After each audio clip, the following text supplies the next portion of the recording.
everyone, I am Teacher Ira and my channel is about giving tips, tactics or tricks and tutorial I really and personally experience. I won't give anything I haven't tried myself. By the way, welcome avid viewers and to all of you who are new here.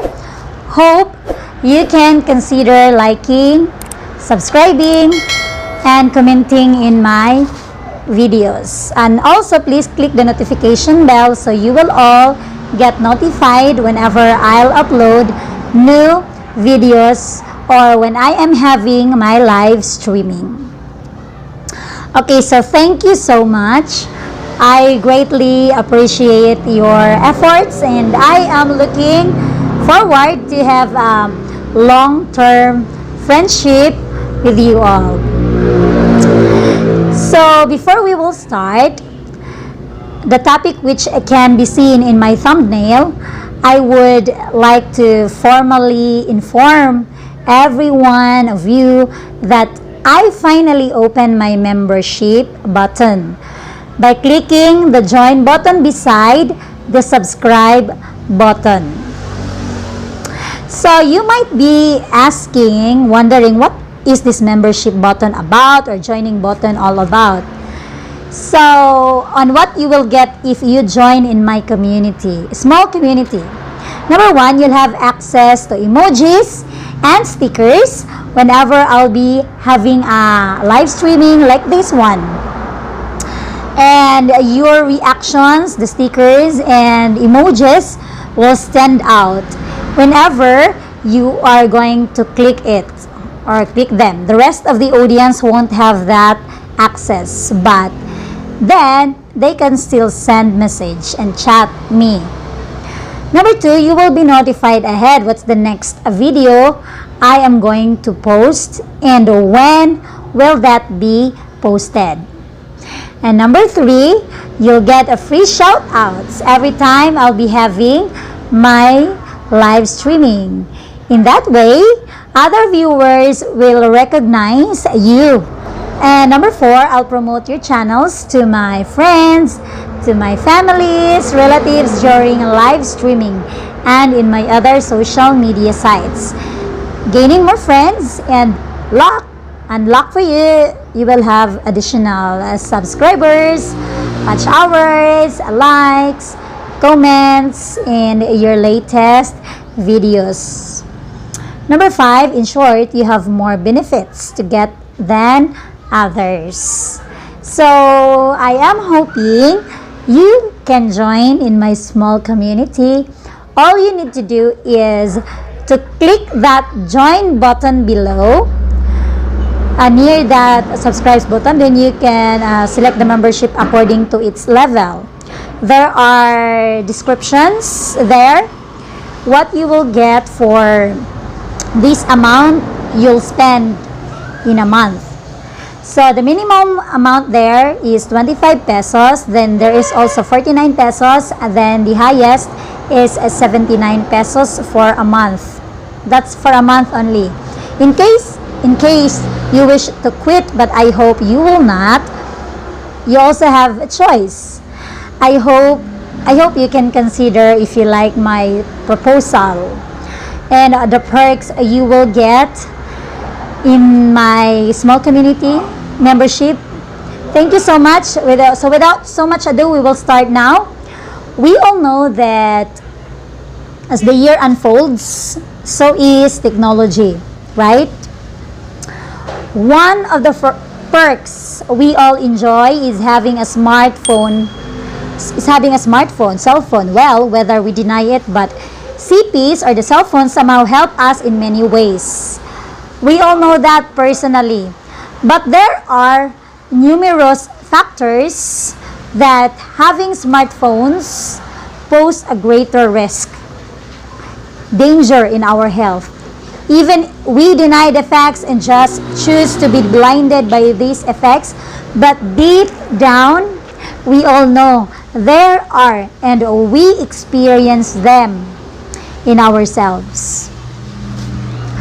So we all have different effects according to how we use smartphones in our daily routines or daily lives. In my case, I will tackle now what negative effects brought to me being an addict to social media. Cell phone in a day. By the time I wake up after offering a thankful prayer to God, the first thing I will look for, imagine, and hold is my smartphone. I began doing this for already 14 to 15 years already since I owned it way back 2007, the time when I landed a job. I used this before but not every day because I didn't have one on my own.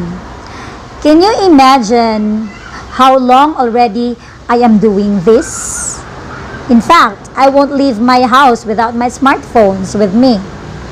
If in any case I forgot my CP, I would really return back home and get it at any expense.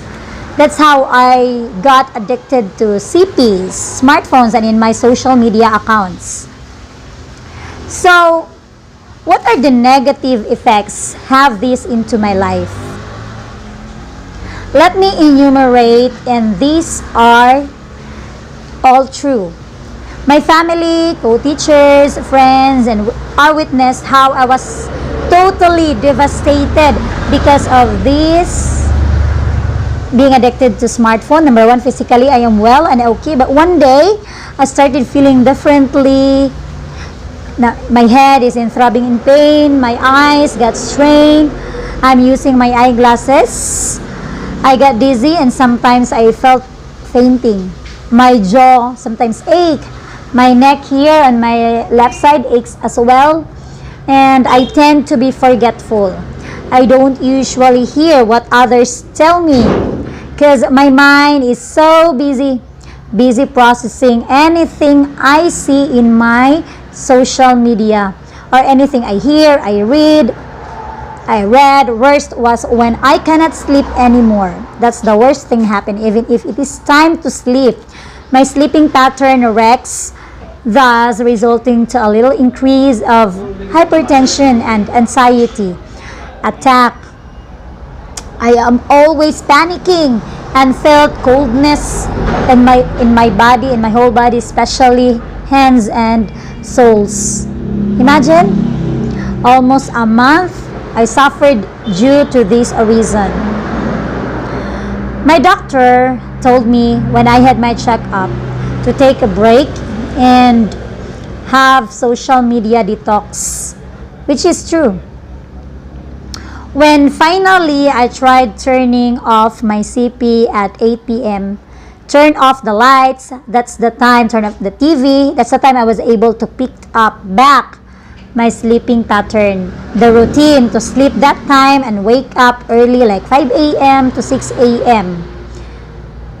I researched, then I found out that the health risk of using smartphones or any gadgets that emit EMF or electromagnetic frequency, our CP is like a small cell site we bring with us daily. Smartphones emits radiation, so we all know that radiation is never good for our health. So to avoid, we should make sure to, number one, limit only using CP daily. It's a matter of disciplining yourself. Number two, turn off your mobile data and Wi-Fi if not necessary. Number three, turn off your social media notifications. Number four, divert your boredom to other household chores or activities like exercising or practicing new set of skills. And number five, never let your CP smartphones sleep with you. That's big no-no. Number six, never use CPs, especially if low internet signal or poor signal, because your CP will emit more radiation to cope the poor signal. So, I hope this video will somehow gives enlightenment to all of us, and hope that this will be the start of a new social media and smartphone detox for our own good and healthier lives, right? So thank you so much for watching, and I hope everyone is all well today. If you have any comments, suggestions, or same experience with me, questions, feel free to leave comments below, and I would surely read all your comments and will make sure to reply all.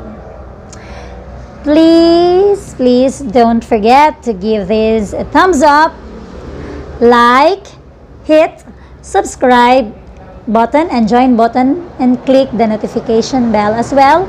So you'll be updated in my next video. So until our next video, everyone, God bless. Bye.